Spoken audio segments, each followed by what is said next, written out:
Characteristics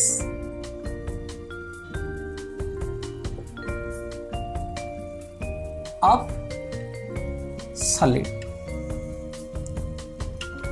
बच्चों ये एक ऐसा सब कॉन्सेप्ट है, आप बगैर पढ़े भी लिख सकते हो, क्योंकि आप अपने जिंदगी में हर वक्त इसके संस्पर्श में आते हो, इसके बारे में आपको पता होता है, आप इसके साथ जुड़े हुए हो, है ना।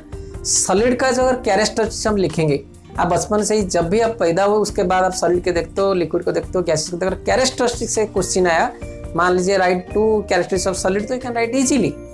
पहले क्या है आप देखिए, शेप। हम जानते हैं ना सॉलिड, पहले क्या लिखते हैं, एक नंबर 1 डेफिनाइट शेप, है ना। Solid possesses definite shape।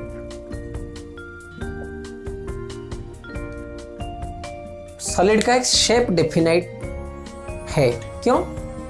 Because in solid the atoms और molecules the constituent particles are closely packed. उसके अंदर जो कॉन्स्टिट्यूएंट पार्टिकल्स होता है, आइदर एटम से वो बना हो या मॉलिक्यूल से बना हो। अगर हम आयरन की बात करते हैं, आयरन एटम से बना हुआ होता है, ठीक है ना।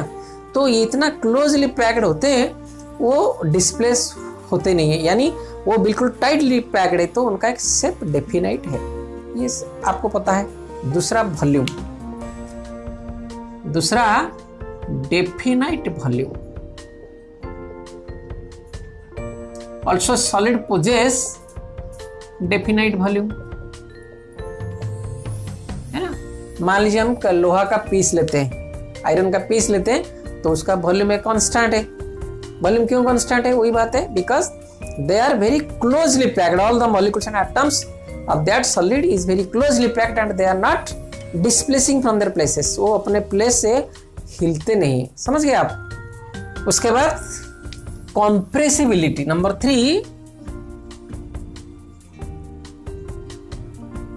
कॉम्प्रेसिबिलिटी। बच्चों कॉम्प्रेसिबिलिटी क्या है?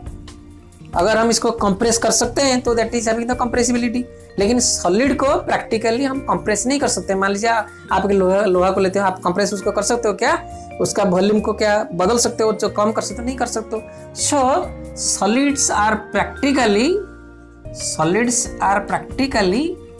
इनकम्प्रेसिबल, प्रैक्टिकली इनकम्प्रेसिबल, समझ गए?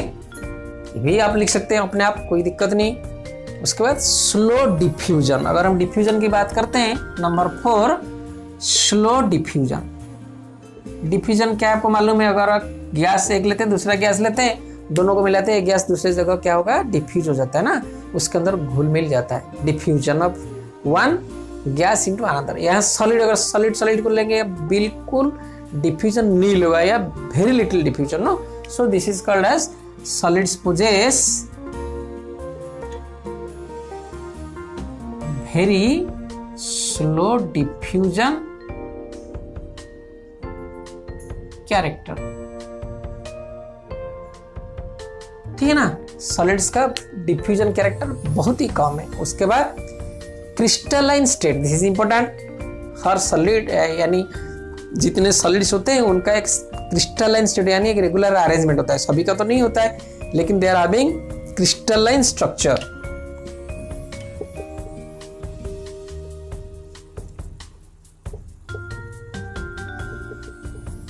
Solids possess crystalline state. कैसे? मान लीजिए वो नमक को देखते हैं, नमक is also having crystalline structure, है ना। जो क्रिस्टलाइन, इनका रेगुलर अरेंजमेंट ऑफ एटम्स, इनके अंदर जो एटम्स होते हैं या मॉलिक्यूल्स होते हैं या कॉन्स्टिट्यूएंट पार्टिकल्स होते हैं या आयन्स होते हैं, they are arranged in regular manner, that's why they possess a crystalline structure. आप समझ गए? तो solids do have a crystalline structure. उसके बाद rigidity.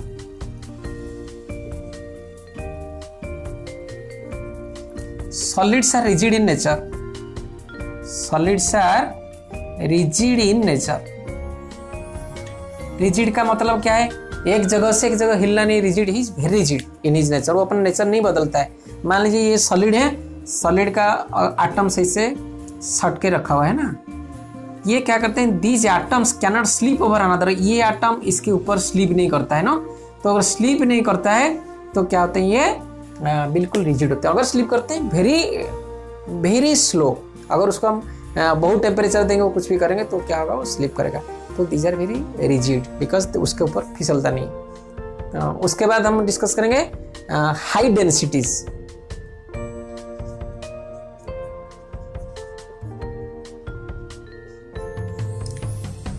Solids possess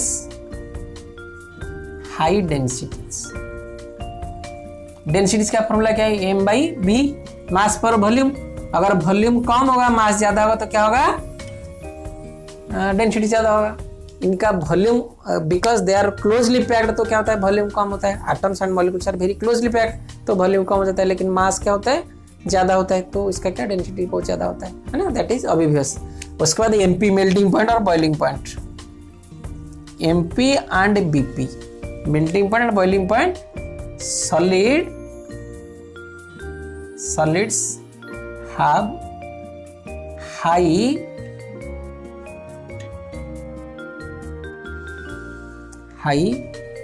MP and BP। Solid का मेल्टिंग पॉइंट और बॉइलिंग पॉइंट ज्यादा होता है। क्यों ज्यादा होता है, सॉलिड को मेल्ट करता है जब उसको हम इतना एनर्जी देंगे, जो कांस्टेंट पार्टिकल्स के बीच में जो बॉन्ड है वो टूटना चाहिए, वो टूटेगा तभी वो दूर जाएंगे तो लिक्विड में कन्वर्ट होगा। लेकिन इनके बीच में जो इनके अंदर जो होते हैं, क्या होते हैं, हमारा मॉलिक्यूल्स हो, एटम्स हो, they are very closely packed with very strong force of attraction. तो स्ट्रांग फोर्स ऑफ अट्रैक्शन को तोड़ने के लिए बहुत से हमको एनर्जी चाहिए होता है, यानी we need a huge amount of heat energy, that's why it's MP and PP are very high. ठीक है, तो बच्चों ये आपको पता चल गया। इसमें आप अपने भी लिख सकते हो, क्योंकि ये बिल्कुल आप डेली लाइफ का एक्सपीरियंस है। तो कैरेक्टरिस्टिक्स ऑफ सॉलिड ही है।